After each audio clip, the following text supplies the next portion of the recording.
and welcome to Double Feature, the internet movie review show where a horror whore and an anime addict swap films to persuade one another of our favourite genres. This week, I gave Alan... Pontypool. You say this week, we're not going to lie, it's not been, weekly. it's been a long time. I know. We maybe It's been a long time, getting from there to here. Sorry, the Star Trek moment. Yeah. I'm disappointed you didn't just shout Calum. But Calum would have been better. Sorry. But yeah, so if we are slightly less than fresh on the films this time, please do forgive us. But in this instance, Mike gave me Pontypool, a low-budget horror from 2008, centering on a former radio shock jock DJ who goes to start a new job at a rural radio station in Canada. Now, on his way into work that particular day, sorry, it's good. he set the toaster to 3, which was a medium brown. On his way into work, a strange woman starts banging at his car window and mumbling something incoherent, but by the time he can react to this, she's already disappeared. So when he arrives at work, suitably phased by this, and one of the sort of recurring things for the first part of the film is he keeps asking them, who should you call for something that's not entirely an emergency? What do you call for 911 when it's not quite a 911 call? But he's quite frustrated by their sort of parochial approach to broadcasting, that they're doing all these sort of little kind of nonsense local stories, like they have the man up in the weather chopper who isn't actually in a chopper, he's just on top of a hill. That's right. I thought that was brilliant. He's not actually in a chopper, he just has a tape of helicopter. But anyway, the DJ soon comes into his own when reports start to filter in about sort of unexplained riots going on somewhere nearby.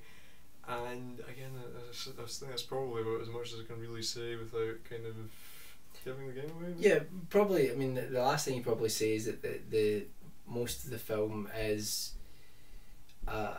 something unexplained gripping hold of the residents of the town, while he's in the radio station getting reports about it and trying to find out and figure out what's going. Yeah, that's just what I was going to move on to. That the main thing that struck me about the film is just how economical it actually is, because I mean it's almost a theatre play. I mean most of it takes place in just sort of 2 or 3 rooms. There are very few exterior shots. What exteriors there are all sort of take place at night, or mostly take place at night. So you see very little of their world other than this tiny little interior of the radio station. But I mean, for all I'm saying, it's quite sort of stagey. I don't think it makes it any less cinematic.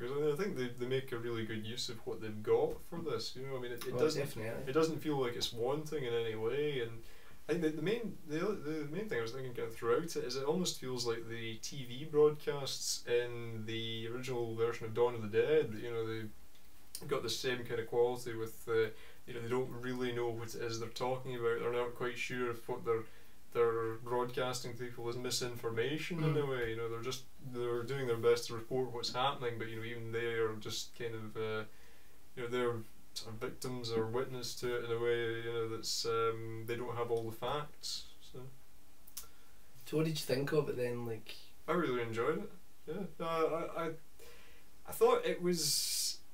Because I've always really liked those little TV segments in Dawn of the Dead, and I thought to have a kind of whole film based around that was actually a really good idea, and it surprises me that nobody's really sort of done this kind of thing before. But it has been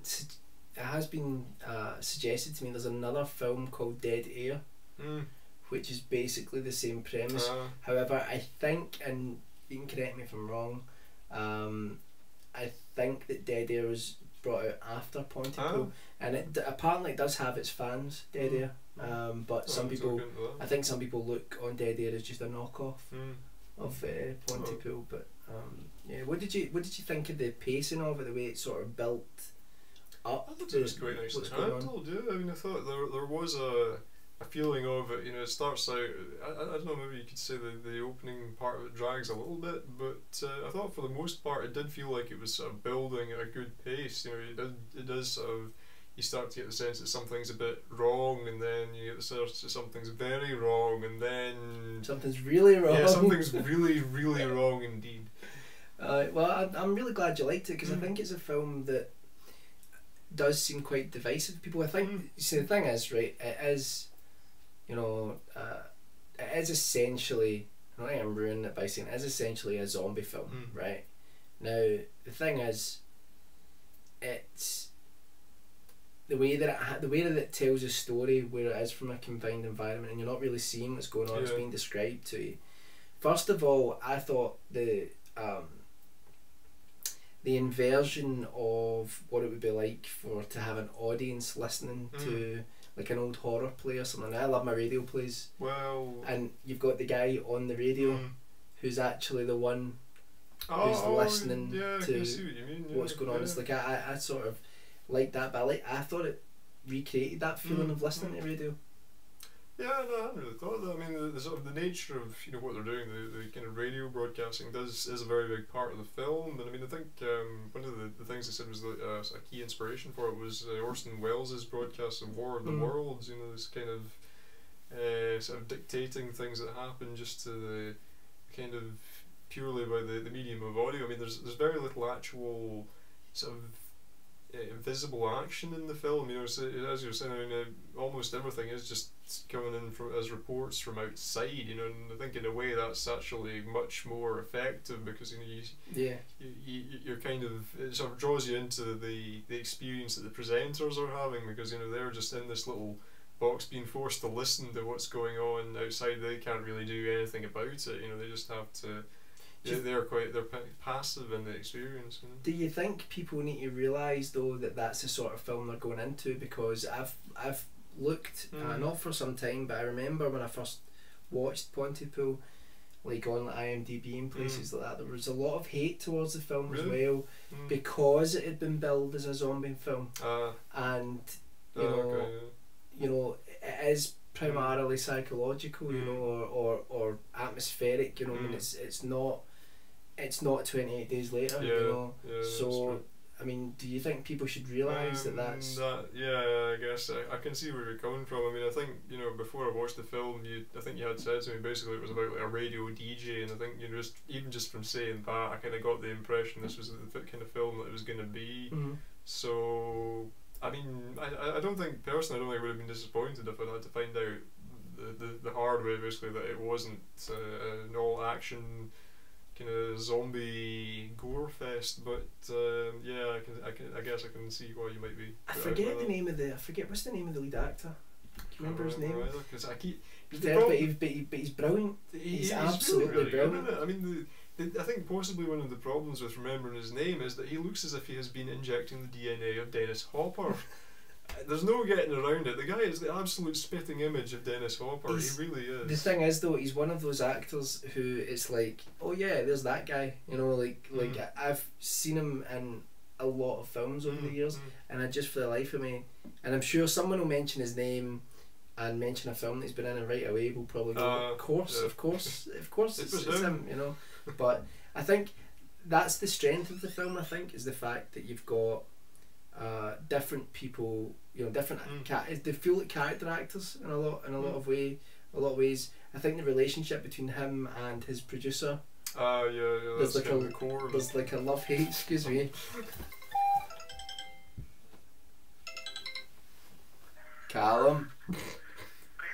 Calum, you're in a double feature episode now.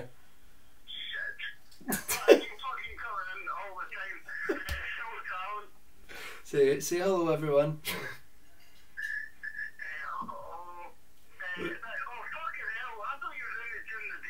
We're doing it now.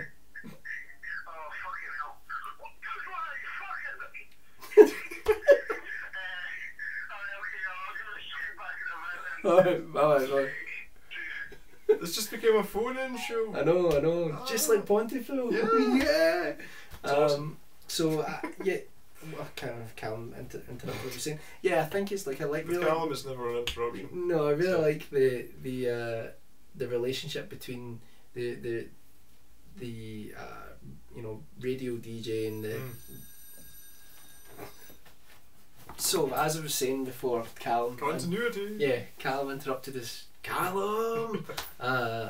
Yeah, I think the relationship between the radio DJ and his producer is really great. There's a real love-hate relationship. There's kind of like, I don't know, I got that sort of younger woman going for the older guy type thing as well, and also the fact that you see the radio DJ, it's implied that he was a big deal at one point, and that this is him who's totally fallen by the wayside, washed up. And now he's just like at this little, and it's also, is it like he's just started really? This is supposed to be like his first day. Yeah, well, what a first day. But right, this is what I wanted to ask you though. I feel the film falls apart in the last 15-20 minutes. So, like, I mean, we don't want to ruin it, but they sort of take it away from the main conceit of the film. The idea that they're just listening to what's happening. They sort of take it away from that. In terms of, stuff happens. So, like, I felt that the payoff to the film wasn't as good as the build-up. Well, perhaps it's not. Perhaps it could have been better. I mean, I think some people have suggested that the ending is a bit ridiculous compared to what comes before it. I didn't find it a problem, because I mean, I think quite a bit of the film is actually quite funny in a way. I mean, I found that there's quite a rich vein of sort of black humour going on throughout the film. I mean, there's. But do you not think it jumps from the idea of sort of black humour to more off the wall humour? Sort of farce almost. That's the word I was looking for. But maybe I didn't find it hugely problematic. It didn't ruin the film for me basically, but I can kind of understand where you're coming from. But at the same time, can I ask you, how did you feel about the nature of the virus? Shall we say? I think it's a little bit too on the nose in terms of the sort of themes that the film, explores. The idea of what it is to have an audience and what ideas are, and how something can become contagious. I'm probably ruining it by saying that a little bit too much, but yeah, the explanation, it was okay because it's different. It was different. That's true. You gotta give it that. And I think the problem is Romero has such an influence on the zombie genre that people expect the zombie genre to be a certain way, Romero style in a lot of ways, and they tried to do something which is different. It reminded me of a lot of almost sort of like science fiction stories, the type of explanation that they give.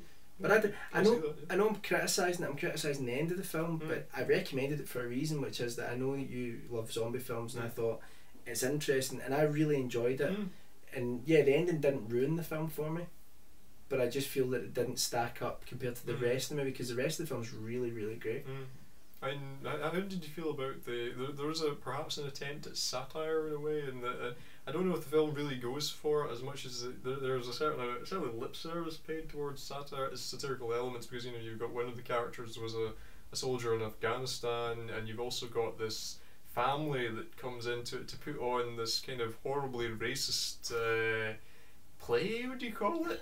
Halfway through the film, and I mean there are a little and as well as that, it's also revealed that kind of one of the characters that's phoning in is a paedophile. I mean, you've got these kind of things that are seemingly sort of torn from the news headlines. I mean, do you feel the film was going anywhere with that, or are they just sort of shoehorned in to give it kind of relevance for today? No, I don't think it was shoehorned in. I think it was a genuine attempt by the director and the writer to do something which, I mean, the whole thing, and like we're talking about the explanation of what the zombies are, it is supposed to be a commentary on how hardwired we all are to one another, and to in news, basically what news is, like, and I think the way it's presented to people, and I think that's probably why you had like extreme subject matter come in at different places, because that's the sort of realm of modern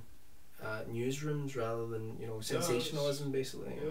So I don't know. I mean, maybe that, but like I think my conclusion would be, if someone wants a zombie film that's a bit different, and if you really like atmospheric films, then something that has a good build up and you have to use your imagination, then I think Pontypool would definitely absolutely. work for. I mean, I think it's a good one to see with other people because I mean it'll give you something to talk about. Definitely. So will we move on to the next film? Shall we? Awesome. Intermission. I have the theme tune from a certain exploitation film going through my mind now. It rhymes with Boss Trigger? Bros Trigger, I was going to say, yeah. Anyway, sorry. That's Calum's fault. Anyway, okay, so the film that Alan gave me last time round, because it's been a while, was Nausicaa of the Valley of the Wind. It was released in 1984 and it was directed by Miyazaki. Now we've done a couple of Miyazaki films already and I loved them. We did Castle of Cagliostro and we did Laputa Castle in the Sky. Right? Now I don't know why I'm telling you that. You know that. Now I adored those films, so I went into this film with high expectations. So the film is set in the distant. It's so far in the future that it might as well be the past. Yeah. In fact, I mean, because I was wondering at one point, you know, I mean, are we even 100% sure it's Earth? I don't think we are. You know, there's no Planet of the Apes moment. So anyway, let's just imagine that it's in the future, okay? And society has fallen. And the reason that society has fallen, so we're told at the beginning of the film, is that there is this toxic jungle which is spreading much like a desert spreads. And it's engulfing everything around it. I think is it supposed to have been the result of a nuclear war? It's been a couple of months since I've seen it. They get into that later on. Shit, I've just ruined it. Anyway, so they know that there's this they know that there's, well, they didn't say that, they do say that there are two things. This is a disaster, sorry. There is the toxic jungle, which is toxic forest, is it? Toxic jungle? Toxic jungle, should we start again? No. Let's just soldier on. Let's just soldier on and do this. Bravely. Which is spreading, and it's basically human beings cannot breathe in this environment as it spreads, so it's wiping out everybody. It's wiping out different settlements. At the same time, you have this settlement in what's known as the Valley of the Wind, and for some reason, for hundreds of years, even though this toxic forest is at the doorstep of the valley, it hasn't spread into it. And the reason for this is supposedly because of the wind which channels through the valley and keeps the this sort of toxic forest, I keep saying toxic forest, at bay. And we're introduced to the main character. The main character is Nausicaa, who is the princess of the people that live in that valley. And she has this sort of a lot of other people have this attitude that they have to burn any elements of the toxic forest that seem to appear, like if any of the plants or the seeds seem to be appearing anywhere, they destroy them. She has the attitude that somehow they should live in harmony with the forest.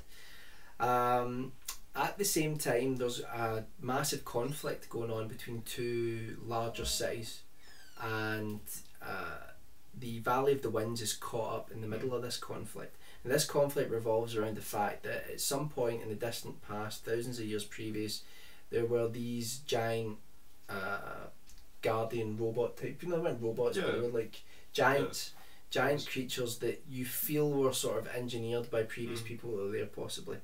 And as far as they were aware, all of them were dead, but the idea is that there's one of them still alive, and it's like the ultimate weapon, and these two civilizations are fighting against each other, and the Valley of the Winds is caught up in the middle, and the princess is trying to bring everyone together and also solve the fact that mankind's days are numbered because of the oncoming toxic forest. So that's the most jumbled synopsis that you get. It's quite a hard one to sum up. There's no getting around it. So what I thought of the film, and we touched upon this earlier on before we started filming, I really liked it. But I didn't absolutely love it the way that I love Castle of Cagliostro and Laputa Castle in the Sky. Like maybe it's because there was no castle. There is a castle in this film actually, but no. Actually, yes. I think that the big problem I had with it is that the film explores themes of ecological themes and environmental themes, you know, and it does it, you know, overtly. Yeah. It is about, you know, pollution and how we're destroying the earth, and how eventually the earth will rise up and try to, just through evolution, reject will try to will try to destroy us, and then we have to change our ways, and that's basically the message of the film. Now I feel that Laputa, Castle in the Sky, explored that in a much more subtle way. I think it did it in a more adventurous way, and I said this before, that I felt that there was a real element of adventure in Laputa, which there was a charm to it that I just fell in love with. Nausicaa of the Valley of the Wind I didn't fall in love with as much, because I didn't feel the adventure element was as charming, and it just didn't grasp me as much. I did really enjoy it, but just not as much as Laputa and Castle of Cagliostro, but I would still absolutely recommend it to him. So what did you think of it? Well, I mean, it's interesting that you say that, this is not as adventurous a film as Laputa. I mean, I would have said that perhaps the adventure element is kind of more to the fore in this, but I don't know, maybe it's a different kind of adventure, because I feel that Nausicaa is a rather harder edged film than Castle in the Sky is, and in fact I would say I don't know if I would say it's a violent film exactly, but it's certainly a darker you see people getting stabbed. Well, yeah, I mean it's not terribly explicit, but it's, I mean, what would you say, kind of on a par with maybe Star Wars or something? Well, I would say there's probably more, because I was quite surprised. One of the characters, which is great, which I think was Lord Yupa, did they say? Yupa? Yeah. Yupa. Who is like this great swordsman, and you hear about how much of a great swordsman he is. And voiced by Patrick Stewart in the recent dub. And yeah, when you actually see him fighting, you're seeing people getting put through with a sword, basically, and you actually see the exit wounds and all that once the sword's removed and stuff like that. So it's not one for very young children, basically. No, it's not sort of sterilised. Yeah, I mean, I think that's perhaps the best way to sum it up, is that it is perhaps a rougher, the end product is rougher around the edges than perhaps things like Castle in the Sky feels like a much more refined film. But at the same time, I think there's a certain kind of charm about Nausicaa. I almost want to say I prefer this one, because it almost feels like Ghibli goes to it almost feels like Ghibli goes to war in a way. I mean, I think I can understand why you would say that this isn't as charming a film. To an extent, I think it probably isn't. But I think the action scenes in this are done ridiculously well. I mean, the scenes of like aerial combat and indeed on the ground, the action scenes are remarkable. It's not what you'd expect from a Ghibli film, to my mind at least, in the slightest. But that's what they're quite epic. But that's what I'd said though, that the action element is definitely greater. But when I talk about the adventure element, in Castle of Cagliostro and in Laputa especially, there is a goal, a defined goal, something like Indiana Jones. They're going for this one thing, and I think maybe it's just that personally for me, I love those type of adventure stories, but I don't feel Nausicaa doesn't really. It's not have as clear, that, But I mean, when you mentioned the sort of flying machines and things like that, that's what I'm talking about. That I said this to you earlier on. It felt almost as if Laputa was Miyazaki's second attempt, because you've got the flying machines. The giants are very reminiscent of the robots, which have been forgotten in Laputa, and the previous civilization that built something amazing. All of that sort of stuff's there, but the stakes are much higher in Nausicaa, and I think that should add more gravitas to what you're watching.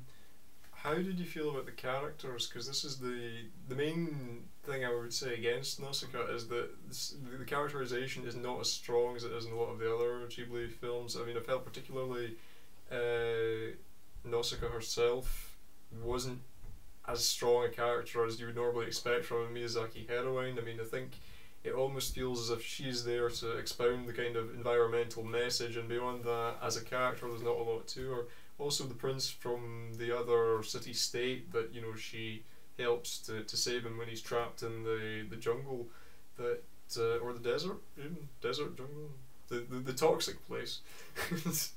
That as characters, they're certainly not as strong or as interesting as the ones in Laputa. Although I would say that I actually felt more interested in I hesitate to say villains, kind of the antagonists in this film. There's the rival princess Kushana and her sort of first in command. I thought they were more interesting characters. Well, she's more interesting because in Laputa, there's very much the boundaries of your classic villain. You know, that's there. But I think in this, the villains are, excuse me, while I have an alarm going off. The villains, I think, are just what's the name of the main one, the woman that Kushana.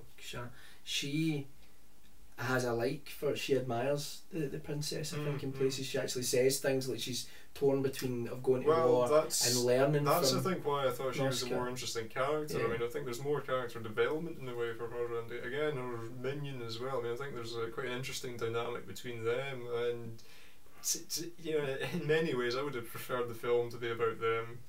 Possibly, but anyway, I mean, I would definitely recommend Nausicaa. Should also quickly shoehorn in, this is based on a long-running comic book and or manga even, and it only, I think this came out when only 2 volumes of it were released, and basically we're only getting like a little part of the story. Sorry. Shoehorned in for great justice. Okay, so I would definitely recommend both films. I really admire both films for different reasons that we've covered today. Nausicaa I did really like, it's just that I didn't fall in love with it as much, but I would definitely recommend it and watch it again. Yes? Yes, definitely. Sorry, I thought you were going to say something else. And we'll be back soon with more double feature, probably not as long this time. We will return, and we can like dub in we can put in like the name of the next one in a credit afterwards. I'm not going to do that, just to embarrass Alan. Bye!